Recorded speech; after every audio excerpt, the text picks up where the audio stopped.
Inibingelele kuphina kuphela kufinye kolombuso njengamanje babukeli beSelect Africa TV emakhaya. Sawubona sikumukele beSelect Africa TV. Sawubona.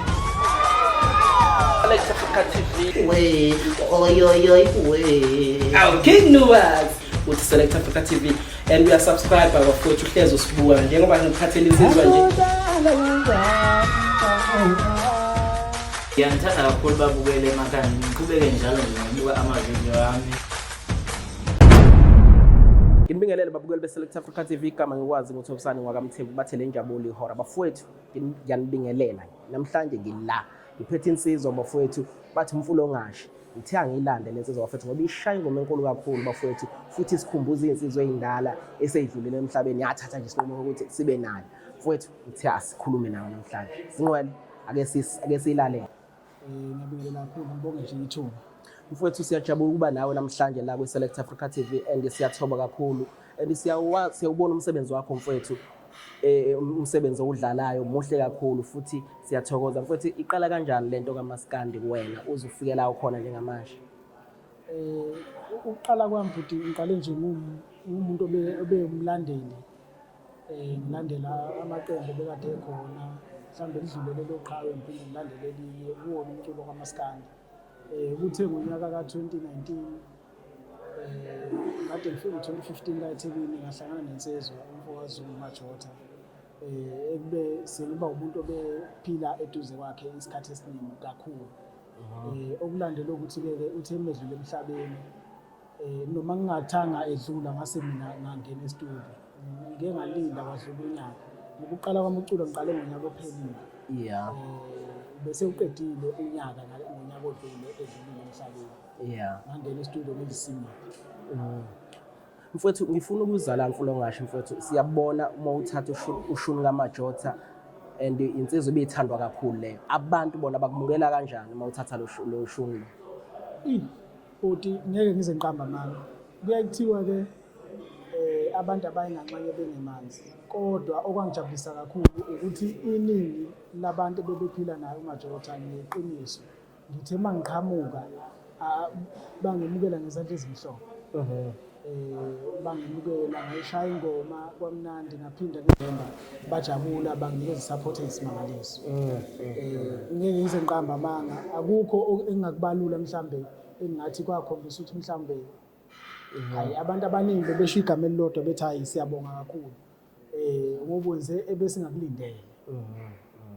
Njengoba ke kwaziyo ukuthi insizwa ibikhuphuka ngenye indlela ehlukile mfowethu ethanda ukwehluka impela so lokho kwabamangaza abantu kodwa futhi kwabajabulisa ngelinye icele. Mfowethu ngifuna ukuchecka la uma ukhula le emakhaya ngoba ezinye zesikhathi uthola ukuthi siba la eThekwini sibona umfula ongashi esecula nje emakhaya ubufunda kuziphi ikole ngoba kwesisikhathi emase sikubona usudumile kumele sibheke nasemuva ukuthi iziphi ikole ufunde kuzona uzube la ukhona. Emabangeni aphansi ngifunde Ofasimba Primary School. Yeah. Isikole saqanjwa nesigodi. Yeah. Kuthe mangase ngizo standard 5 ngahamba ngayohlala eMlalazi eShowe ngafunda eqwaqweni. Yeah.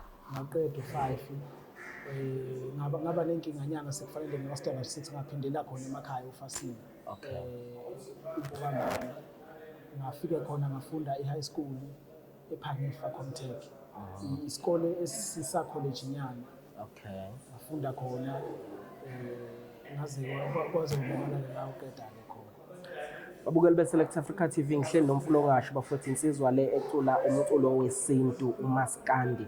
Bafowethu insizwa le esifisa ngempela emasikhuleka kuyingqwele zonke sikhuleka kuma-group amaskandi siyazi ukuthi lapha abafowethu nini eniphethe sisuke sinxusa abafowethu ngenze sure ukuthi nginxushe kwezinsizwa ukuthi asimseke umfana emayifikile endimeni ngicabanga ukuthi iy'nqanqathela ney'nqanqathelakazi zisuke zikhona mfowethu esingenza sure ngempela kuyibona abantu abaculelayo kakhulu ngoba ubakhumbuza iqhawe labo. Mfowethu i-album yakho emayifika yenza kanjani and inama-track amangaki? Mangibala ama-single awu-2 engawakhipha phambili ibe nama-track awu-14.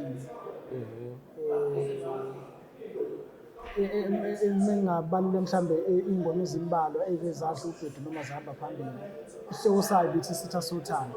Leyo ngoma isebenzile kakhulu bayithandile abantu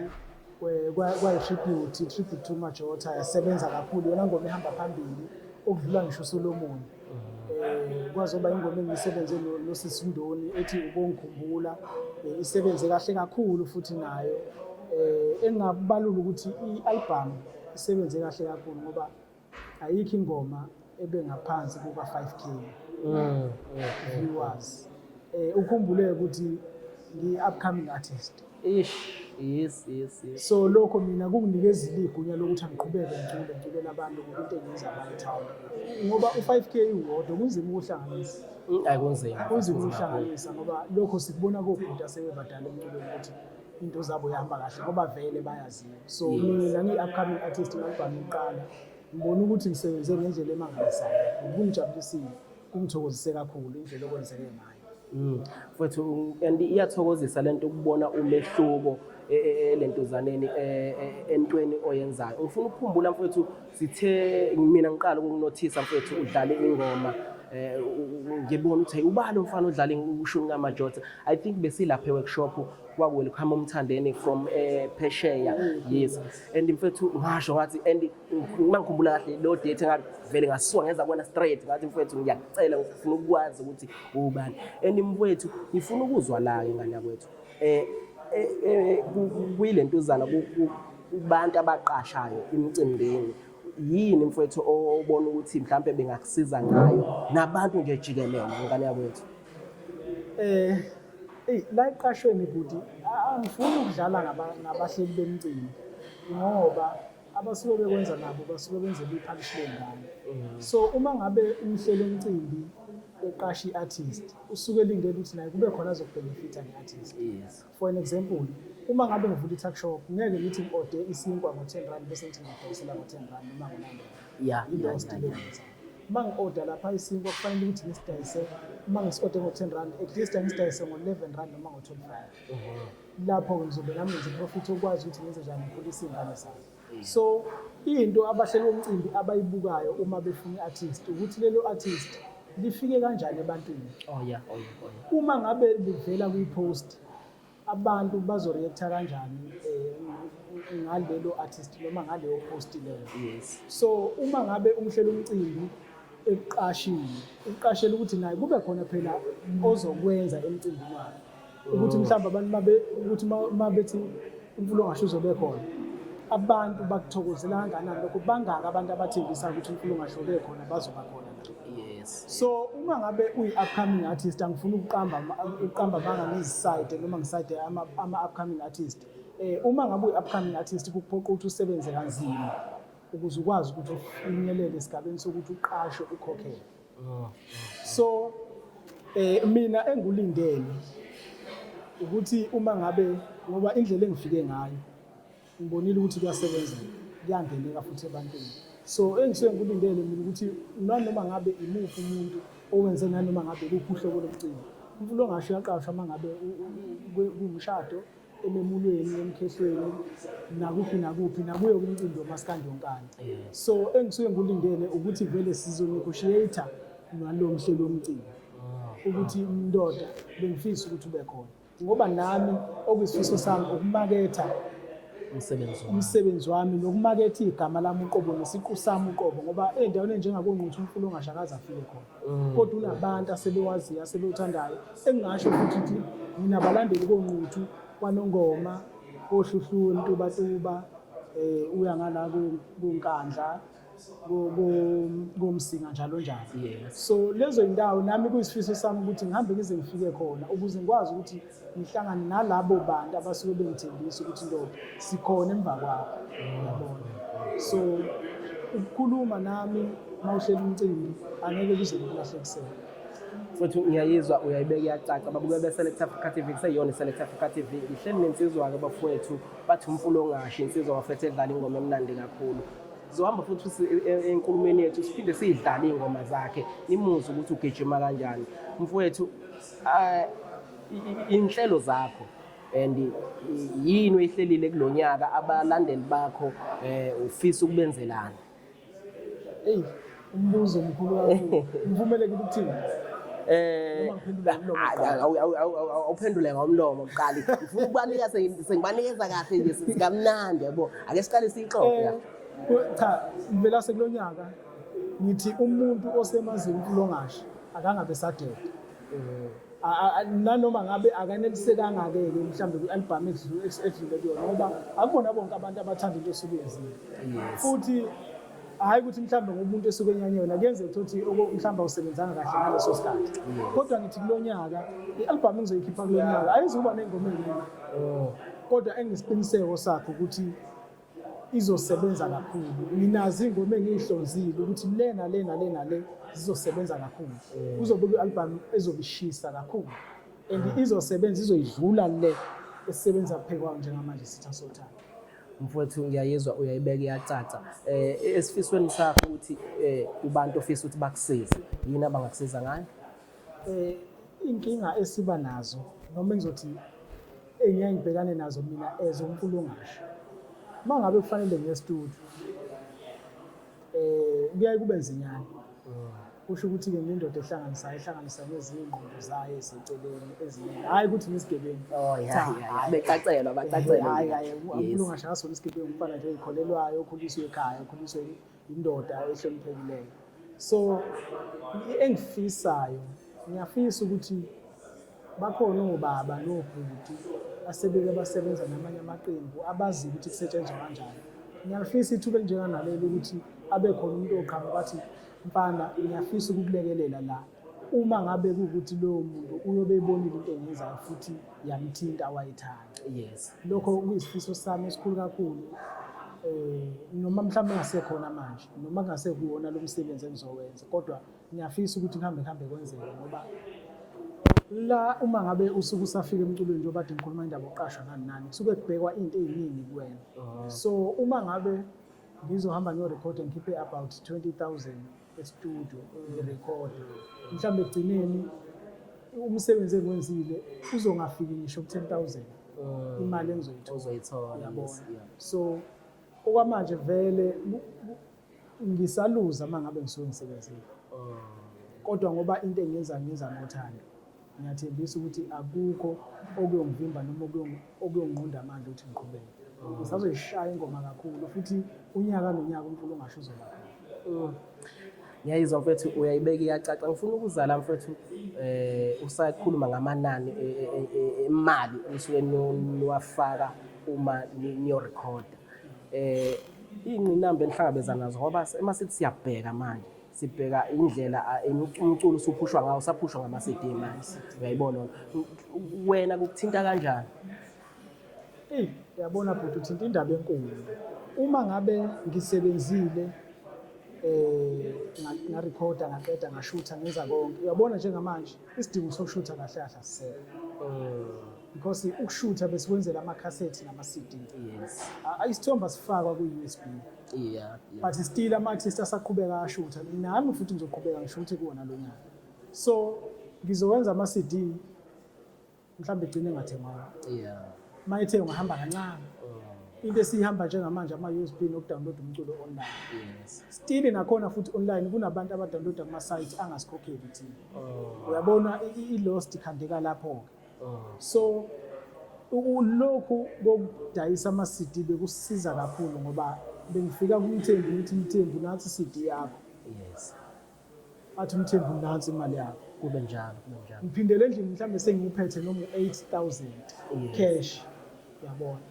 Njengamanje mangabe sidayisa umculo online kunesikalo abasikalela sona ukuthi umculo wakho kufanele ukuthi ulalelwe kangaki noma uviwe kangaki. Mangine view eyodwa angeke ngize ngithole ngisho isenti. Uyabona. Kodwa ungenile umthembu ovuya umsebenzi wami. Yes. Mhlawumbe futhi angena ulalele mhlawumbe 80% wengoma yami. Yeah. Mangabe kwenziwe umthembu yedwa angeke ngize ngithole lutho. Kodwa ngomthembu yedwa mangithi mina nathi CD 80 rand umthembu uzokhipha 80 rand anginikeze ngihambe ngifike ngithenge isinto endlini. Uyabona. Ngizwa kahle mfethu. So abaculi asebephumelele bathi i-right indlela noma imethod okusetshenzwa ngayo manje. Thina esifika nina siyakhala. kubona i-right baqinisile ngoba banama-followers anempela futhi akholelwayo kubona. Yes. Abantu abangalali uma kuthiwa khiphe imali. Thina uma ngahle ngithi mina ngiyakhipha ngo-12 bonke abantu belalele oyoyi-downloada oyobe engene i-night shift ngalelo langa esemsebenzini umphoqa ukuthi akangalali ayiboneke ngaleso sikhathi yabona. Ngizwa kahle mfowethu. So igejana lapho. Ngiyayizwa mfulo ngasho mfowethu ngiyayizwa and ngiyayibona and abantu noma abalandeli bamaskanda bayiqonde lento ukuthi lento yokusupport iciko nokuthenga umculo walo online kumele bayifunde ukuthi mfowethu kuyenzeka kanjani ngoba ngicabanga ukuthi enye into le ishaya lapho ukuthi abantu sebephushelana ngabo ma-WhatsApp ingoma kanti umculo akazi ukusizakala ngokuphusha i-WhatsApp ingoma uyamlimaza kakhulu. Futhi ngingeke ngize ngibaxeke ngoba uma ngithe ngiyabheka nami sengingenile endimeni abaningi abantu okhomba ukuthi abanalo ulwazi ngoba nakumina ngicula akanqeni umuntu engene ku-inbox wami Facebook unjani cha naphila ubani abantu okhuluma naye bengisacela ungisendele ingoma zakho ku-WhatsApp beshiya inamba yakho uyabona leyo nto. Mina njengoba ngicula ngikwazi ukuphendula lowo muntu ngendlela engahlelekile ngoba mhlambe uyicela nje akazi ngempela. Sekufanele ngisebenzise ubuciko ngikhulume nalowo muntu ngimfundise. Uzothi sebuya eseza kumthembu ngeke eseza kumthembu ezothi ngicela ingoma sofika kumthembu ethi vela ngizwile ukuthi ukhiphile futhi bengisacela ngiphi link. Izinto lezo kufanele nathi sizifunde ziyasilimaza but kufanele sikwazi ukukhuluma nabantu ngoba sithi sinamaciko sikhonela ukubaduduza sikhonela ukubafundisa. Mfowethu ngiyayizwa uyayibeka iyacaca. Babukeli be-Select Africa TV nginomfulo ngasho mfowethu ngifuna ukuthi sibanikeze la otholakala khona emva kokuthi sidlalele iy'ngoma zakho sibone ukuthi sicaphunaphi emalonini ngoba kumele sibafide at the same time because kumele bazi ukuthi yini esikhuluma ngayo. Ake awusinikeze mfowethu ilentuzana la otholakala khona ey'ntweni zakho zonke Facebook inamba yakho WhatsApp bekwazi ukuxhumana nabo. Umfulo ngasho uyatholakala ku-Facebook umfulo ngasho Sibiya Shando, ku-TikTok umfulo ngasho 36, ku-Instagram umfulo ngasho Sibiya, ku-WhatsApp ngiyatholakala nasefonelekeni enombolweni ethi 079 082 6850. Uyothola umfulo ngasho lapho nanoma ngabe isiphi isikhathi ngiyafonelwa futhi nanoma ngabe isiphi isikhathi anginankinga.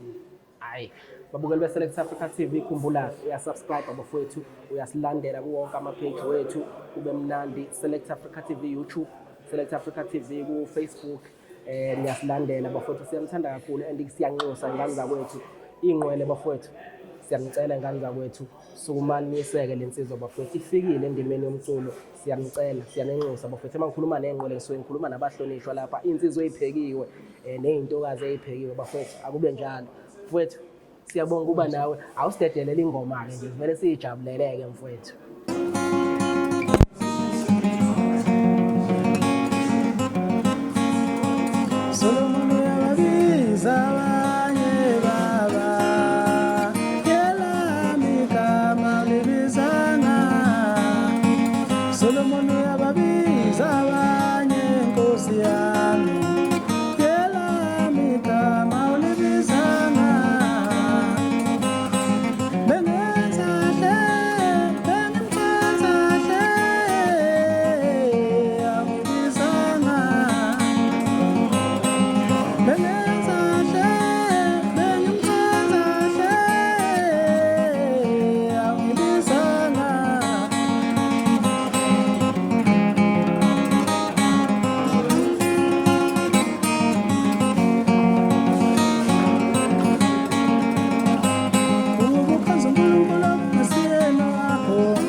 Nkosi unami ningo